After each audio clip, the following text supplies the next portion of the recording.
Bonjour cher peuple ivoirien, bonjour membres de l'église de Côte d'Ivoire, bonjour à tous nos frères et sœurs dans le monde entier. Je suis le révérend Guillaume Elie, le gracier de Dieu. Je prends la parole suite à la dernière vidéo que j'ai faite qui m'a permis donc d'exposer certaines choses, certaines mauvaises choses qui se trament dans l'ombre concernant l'avenir très proche de la Côte d'Ivoire. Nous avons pu exposer certains projets de l'ennemi qui visent à susciter donc des sentiments. Nous avons donc exposé certaines machinations que Satan est en train de planifier pour détruire des vies en Côte d'Ivoire. Je suis ce matin devant vous pour donner quelques détails, non des moindres, par rapport à tout ce qui se passe de façon spécifique. Néanmoins, sachez-le, mon intervention ici vise à avertir les habitants de Côte d'Ivoire, avertir les Ivoiriens, afin que chacun puisse prendre ses responsabilités, de sorte à se prémunir pour ne pas tomber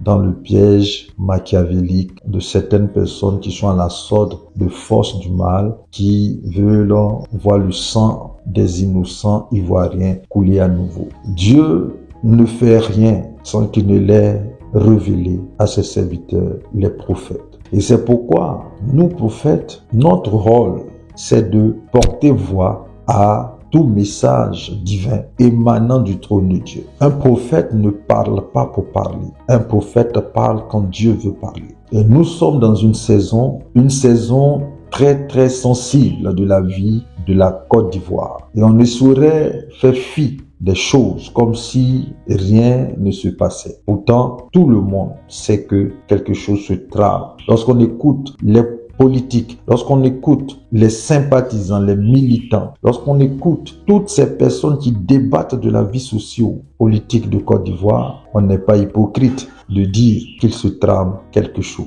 Pour nous, notre rôle, c'est de dire ce qui se trame, de révéler. Le Seigneur Jésus a dit, lorsque je vous donnerai des révélations sur les choses dans les ténèbres, portez-les au grand jour, criez-les sur les toits. Et c'est pourquoi nous venons avertir le corps du Christ. En 2018, Dieu m'avait montré certaines choses et je n'avais pas compris en termes de discernement du temps que ces choses-là ne s'appliqueraient pas aux échéances électorales donc qui devaient se tenir en 2020. C'est plus tard, comme je l'ai expliqué dans une des vidéos que j'ai faites, que je vais comprendre le type de prophète que je suis et la fréquence prophétique avec laquelle Dieu traite avec moi. En réalité, je suis du type de prophète qui voit les choses venir mais de très loin. Et quand tu ne connais pas ton don, quand tu n'as pas eu de formateur, tu peux faire des erreurs de discernement. Mais cela n'a pas empêché Dieu de continuer de se révéler à moi. Aujourd'hui, j'ai compris que ma vie est attachée, mais d'une façon très intime à la vie de la Côte d'Ivoire. Les souffrances que vivent la Côte d'Ivoire, certaines personnes la vivent, mais différemment. Le prophète a une vie qui est attachée à celle de la nation, du moins un prophète de nation. Lorsque Ézéchiel est appelé par Dieu, Dieu lui donne sa lettre de mission. Mais il arrive parfois où Dieu demande des choses au prophète. Il pose des actions comme s'il liait la vie du prophète à la nation. Il dit au prophète, couche-toi sur un côté pendant un nombre de temps. Il dit au prophète, mange des excréments parce que voilà ce que ça symbolise dans la nation. Donc il y a des choses que nous portons, nous prophètes, parce que Dieu nous a fait venir dans ce monde en liant nos destinées étroitement à celles de personnes ou à celles de nations. J'ai parlé dans la vidéo passée d'un projet que l'ennemi est en train de mettre en place, de réveiller malheureusement cette affaire de microbes dans cette nation, spécifiquement pendant ces élections. Je l'ai dit dans cette vidéo que les microbes n'ont pas été dispersés. Le projet des microbes n'a pas été abrogé. Des membres de partis politiques ont récupéré ces jeunes gens, les têtes, et je les vois faire des réunions. Je les vois armer ces jeunes gens d'armes blanches et souvent même de pistolets automatiques. Ces microbes sont nos jeunes frères. Ces microbes sont des jeunes gens dont l'ennemi a vu les faiblesses, dont l'ennemi a regardé aux souffrances qu'ils ont endurées et pour endurcir leur cœur. J'ai vu dans une vision ces jeunes violents, mais d'une violence inouïe, mais qui tuaient sans remords. J'ai vu dans cette vision des courses-poursuites se faire dans les rues d'Abidjan, dans les quartiers, mais ils ne poursuivaient pas des individus étrangers à leur corporation. Ils se poursuivaient entre eux. Et quand j'ai demandé à l'ange qui me montrait la vision, il m'a dit que ce sont des factions de microbes, mais qui sont à la solde de différents patrons, des personnes qui ont des ambitions politiques et qui les entretiennent comme une armée, comme une milice à côté. Et aujourd'hui, Dieu est en train de susciter la confusion au sein de ces personnes, de sorte à ce qu'elles ne se comprennent plus. Et donc les microbes, étant la solde de ces personnes, vont commencer à s'en prendre les uns aux autres. J'ai vu un microbe égorger l'autre et prendre son sang dans une sorte de calice et boire son sang. Parce qu'il y a beaucoup de rituels qui sont attachés à ces choses. Et l'Esprit de Dieu m'a dit, alors que je suis en train de voir, dans cette période-là, des personnes qu'on est en train d'outrier, des personnes que la franc-maçonnerie a cooptées pour les porter dans une certaine gloire, dans le domaine de la musique surtout. Lorsque nous prions sur nos plateformes pour la Côte d'Ivoire, avec nos amis qui sont un peu disséminés partout dans le monde entier, parce que nous avons un groupe d'intercession auquel j'aimerais que tu t'associes pour que nous portons encore les prières pour la nation. Lorsque nous étions en train de prier, Dieu m'avait montré, avant même que ces jeunes gens ne disent que nous allons faire des stades, nous allons remplir des stades, Dieu me l'avait révélé et j'avais dit ça sur nos plateformes, que tel artiste va à un moment donné vouloir faire un concert au stade. Et les stades, j'en avais parlé depuis 2018. J'ai dit les stades n'ont pas été élevés de façon fortuite, mais les stades, en dessous, il y a eu des rituels pour que ces stades deviennent des hôtels. Et quiconque va entrer dans ces stades, s'il n'a pas un esprit fort, c'est-à-dire un ange qui le couvre, il sera envoûté. Les stades, pour la plupart, ont été consacrés à des entités. Il y a eu beaucoup de sacrifices qui ont été faits dans ces stades parce que ce sont des hôtels. Ce sont des hôtels. Alors je parle à tous ceux qui suivent ces jeunes gens.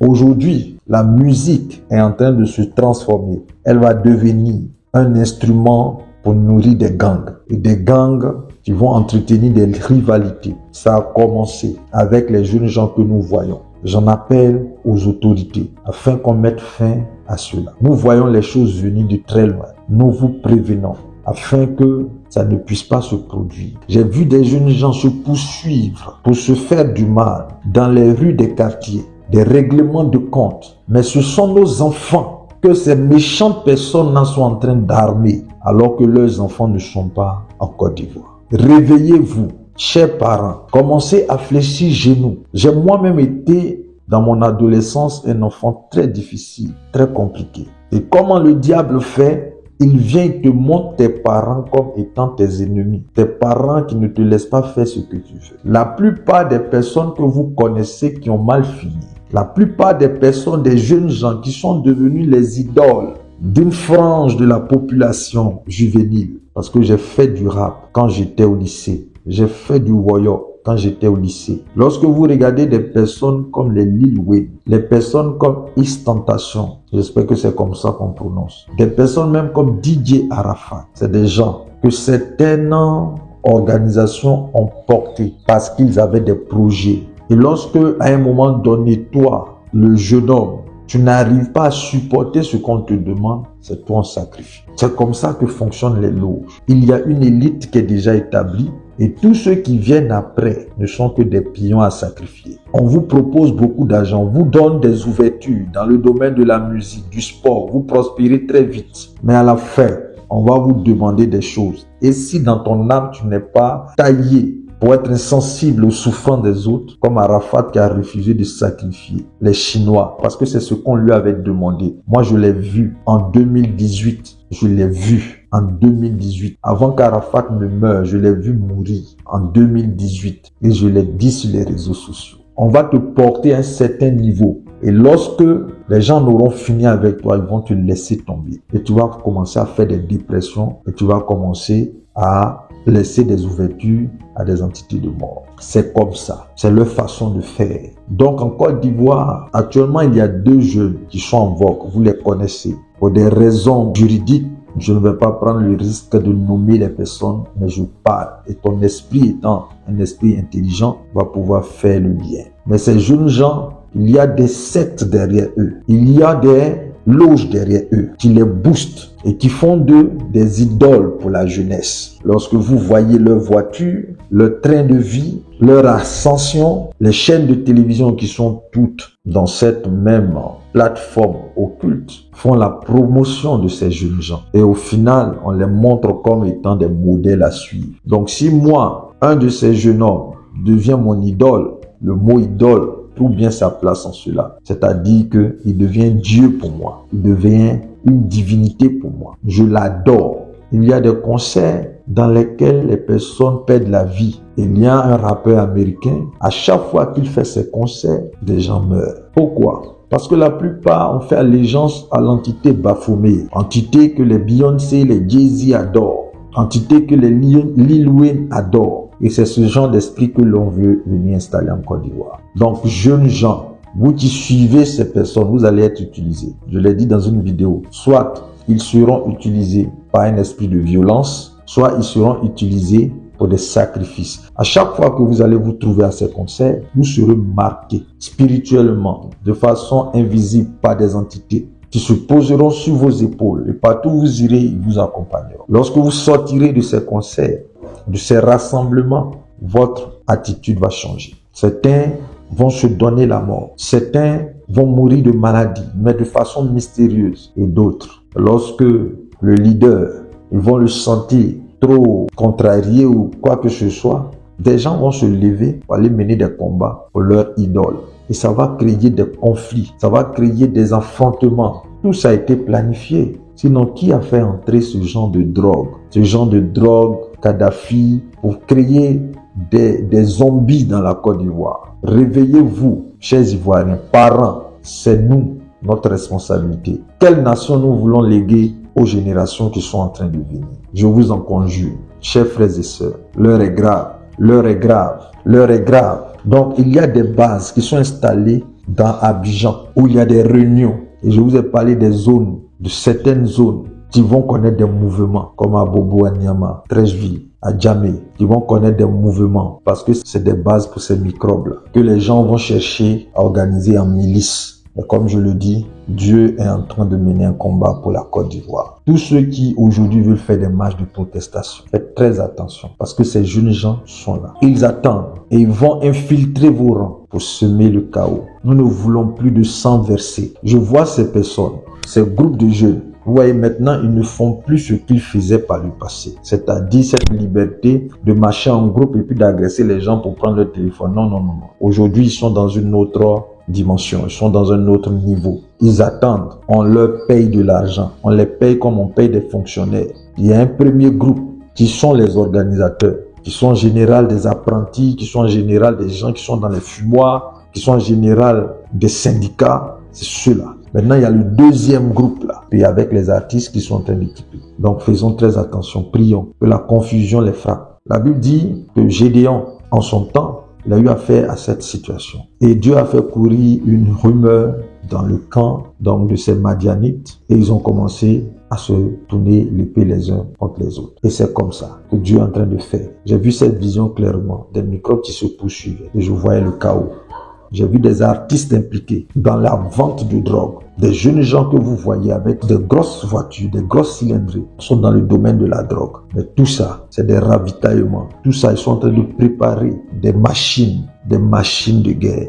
Mais Dieu est vivant, l'Éternel est vivant. Cela n'arrivera pas dans ma génération, dans ma nation. C'est pourquoi je lève les mains vers le ciel et je prie Dieu. Je prie l'Éternel. Le Dieu d'Abraham, le Dieu d'Isaac, le Dieu de Jacob, le Dieu de notre Père, Félix Houphouët-Boigny. Je prie le Dieu de Kakou Sévérin. Je prie le Dieu de Mohamed Sanogo. Je prie le Dieu d'Eli Pada. Je prie le Dieu de tous ces hommes de Dieu. Je prie le Dieu de nos dévanciers. Que Dieu fasse grâce. Tout ce que l'ennemi a planifié se retourne contre lui-même. Chers frères et sœurs, je vous remercie d'avoir pris le temps d'écouter ces révélations, ces prédictions. Et je prie que vous ayez ce fardeau que j'ai de fléchir genoux et de prier pour la nation. Trop de sang coulé, nous ne voulons plus de cela. Que Dieu vous bénisse. C'était le révérend Guillaume Gracier, serviteur de Dieu, prophète de Jésus-Christ. Amen. À très bientôt.